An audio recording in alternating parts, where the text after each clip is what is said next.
Friends, तो आज हम लोग जानेंगे जनगणना से पूछे जाने वाले महत्वपूर्ण प्रश्न एसएससी एमटीएस एग्जाम में।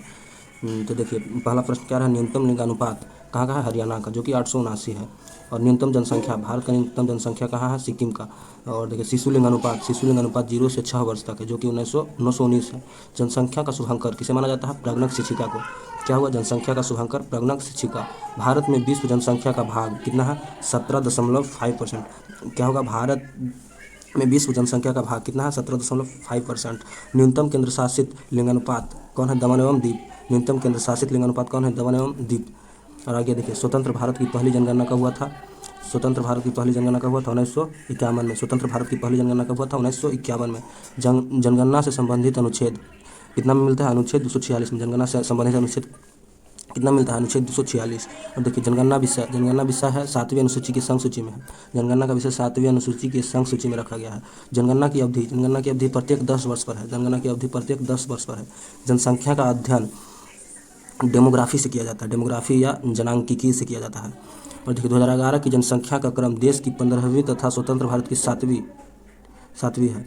2011 की जनसंख्या का आदर्श वाक्य हमारी जनगणना हमारा भविष्य है।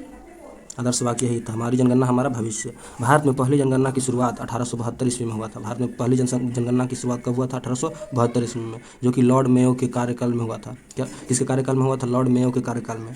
फिर से रिपीट कर देते हैं क्वेश्चन। भारत में पहली जनगणना की शुरुआत कब हुआ था? 1872 ईस्वी में, जो कि लॉर्ड मेयो के कार्यकाल में हुआ था।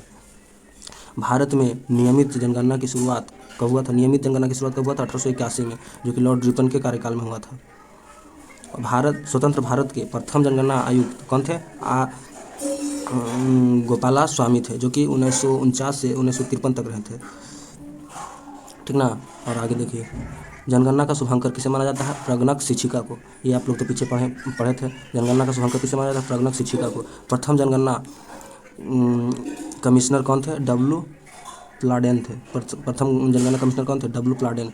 2011 की जनगणना आयुक्त कौन है? सी चंद्रमौली। जो है 2011 की जनगणना आयुक्त किसे कहा जाता है? सी चंद्रमौली को। ठीक ना। पहली बार जाति आधारित जनगणना कब हुआ था? पहली बार जाति पर आधारित जनगणना कब हुआ था? 1931 में। याद रखिएगा, पहली बार जाति आधारित जनगणना कब हुआ था? 1931 में। विश्व जनगणना दिवस कब मनाया जाता है? 11 जुलाई को।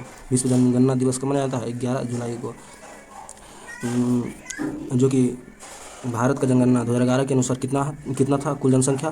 तो 121.08 करोड़ था। याद रखिए, 2011 की जनगणना के अनुसार भारत का कुल जनसंख्या 121.08 करोड़ था। भारत में विश्व जनसंख्या का भाग 17.5% है, यानी कि पूरे विश्व में भारत का जनसंख्या का भाग कितना है? 17.5% है। पुरुष जनसंख्या 62.32 करोड़ है, एवं महिला जनसंख्या 51.47 करोड़ परसेंट है। ठीक ना। और देखिए, महिला जनसंख्या 58.75 करोड़, और प्रतिशत में कितना है? 48.53% है, यानी कि महिला जनसंख्या कितना है? पुरुष से कम है। और देखिए, दशकीय या वार्षिक वृद्धि दर कितना है? 17.7% व 1.47% है। आगे देखिए, कुल साक्षरता दर 73% है। पुरुष साक्षरता दर कितना है? 80.99% है। 80.9%। महिला साक्षरता दर कितना है? 64.6%। लिंगानुपात यानी कि 943 महिलाओं पर 1000 पुरुष, यानी कि परसेंटेज में निकाले तो 943 महिलाओं पर 1000 पुरुष, यानी कि पुरुष की जनसंख्या की ज़्यादा है, परसेंटेज में भी ज़्यादा है, और महिला की जनसंख्या क्या है? कम है। शिशु लिंगानुपात 0 से 6 वर्ष कितना है? 919। जनसंख्या का घनत्व 382 व्यक्ति वर्ग किलोमीटर है। जनसंख्या का घनत्व कितना है? 382 व्यक्ति वर्ग किलोमीटर। सर्वाधिक लिंगानुपात कहाँ का है? केरल का। सर्वाधिक लिंगानुपात कहाँ का है? केरल का। केरल में सबसे ज़्यादा लिंगानुपात 1084 है। न्यूनतम लिंगानुपात कहाँ का है? हरियाणा का। न्यूनतम लिंगानुपात हरियाणा का, यानी कि 1000 महिलाओं पर 879 पुरुष माना जाता है। केंद्र शासित लिंगानुपात कहाँ का है? पुडुचेरी की। न्यूनतम केंद्र शासित लिंगानुपात दमन एवं दीव की है। और आगे देखिए, सर्वाधिक जनसंख्या का घनत्व कहाँ का है? बिहार का। सर्वाधिक जनसंख्या घनत्व कहाँ का है? बिहार का, जो कि 11,006 है।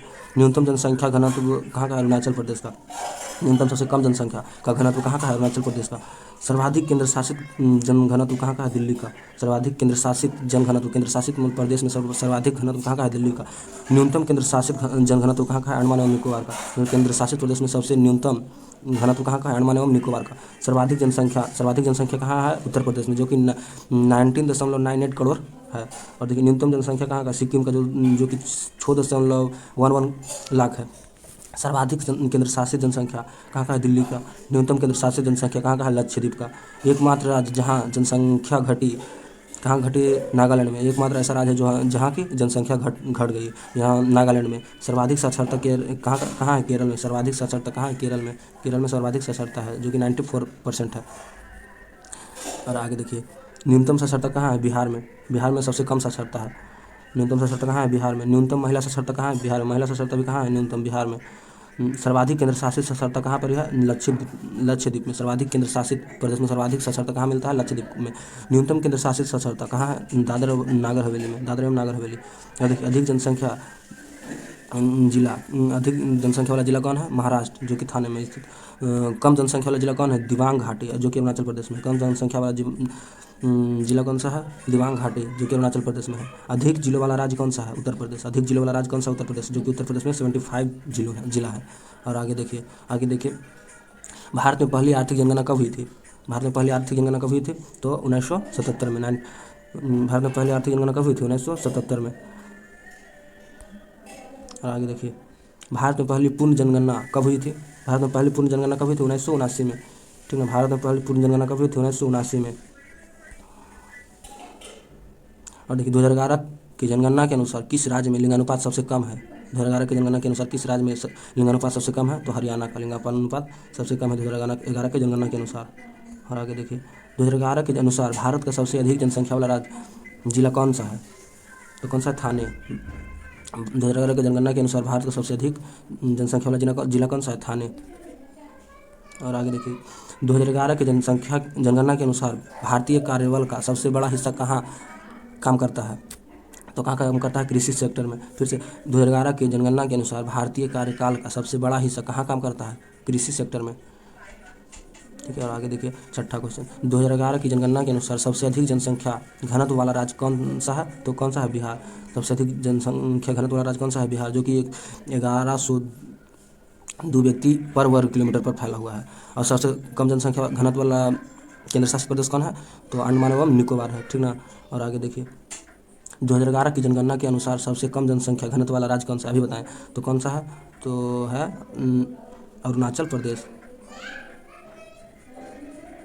अरुणाचल प्रदेश है, जो कि ये तो अभी बताए थे सबसे कम जनसंख्या घनत्व वाला केंद्र शासित प्रदेश अंडमान एवं निकोबार है। और आगे देखिए 2011 की जनगणना के अनुसार सबसे कम जनसंख्या घनत्व वाला यूटी कौन सा है? तो कौन सा है? अंडमान एवं निकोबार। और आगे देखिए किस राज्य में भारत में अनुसूचित जाति की जनसंख्या अधिकतम है? तो उत्तर प्रदेश में, जो कि अनुसूचित जाति की संख्या अधिकतम है कहाँ? उत्तर प्रदेश में। और आगे देखिए 2011 की जनगणना के अनुसार सबसे अधिक ग्रामीण आबादी किस राज्य में है? सबसे अधिक ग्रामीण आबादी भी कहाँ है? उत्तर प्रदेश में, 2011 की जनगणना के अनुसार। और आगे देखिए क्षेत्रफल की दृष्टि से राजस्थान का भारत के राज्य में कौन सा स्थान है? ठीक ना, कौन सा स्थान है? पहला स्थान है। क्षेत्रफल की दृष्टि से राजस्थान का भारत के राज्य में कौन सा स्थान है? पहला स्थान है, यानी कि पूरे भारत में क्षेत्रफल की दृष्टि से सबसे बड़ा राज्य कौन सा है? तो राजस्थान। पहला में हो गया राजस्थान, दूसरा मध्य प्रदेश है, तीसरा महाराष्ट्र है, चौथा में उत्तर प्रदेश है। क्षेत्रफल की दृष्टि से, जनसंख्या की दृष्टि से कौन है? जनसंख्या की दृष्टि से पहला उत्तर प्रदेश, दूसरा महाराष्ट्र, तीसरा बिहार और चौथा पश्चिम बंगाल है। ये आ सकता है। आगे देखिए विश्व जनसंख्या दिवस कब मनाया जाता है? विश्व जनसंख्या दिवस कब मनाया जाता है? 11 जुलाई को। ये भी याद रखिएगा। चलिए ठीक है, ओके, थैंक्स। अगर जो आपको अच्छा लगा हो तो लाइक शेयर एंड सब्सक्राइब कीजिएगा।